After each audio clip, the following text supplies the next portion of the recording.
Hello guys, তো আজকে আমার skinny fat to fit journey এর ডে 28 এবং আজকে শুক্রবার আমার রেস্ট ডে। তো এর আগে হয়তো রেস্ট ডেতে আমি কখনো ভিডিও করি নাই। ইনশাল্লাহ নেক্সট উইক থেকে আমার রেস্ট ডেতেও আমি আমার সকল অ্যাক্টিভিটিস আপনাদের সাথে শেয়ার করব। বলতে গেলে রেস্ট ডে তো আমি আমার সেই সেম ডায়েট ফলো করে থাকি, এবং আজকে যেহেতু রেস্ট ডে হওয়ার কারণে আমি বাসায় হালকা স্ট্রেচিং করি। আমার 10,000 স্টেপের যে গোলটা থাকে এটা আমি অবশ্যই পূরণ করি।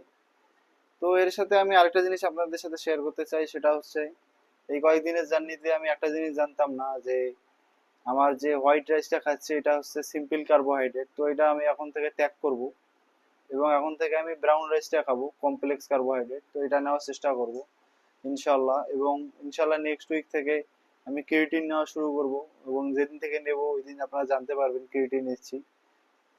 তো যেদিন থেকে ক্রিয়েটিন নেওয়া শুরু করব ওই দিন আমি ক্রিয়েটিনের উপর একটা ভিডিও করবো ইনশাল্লাহ। তো আমার জন্য দোয়া করবেন। খোদা হাফেজ।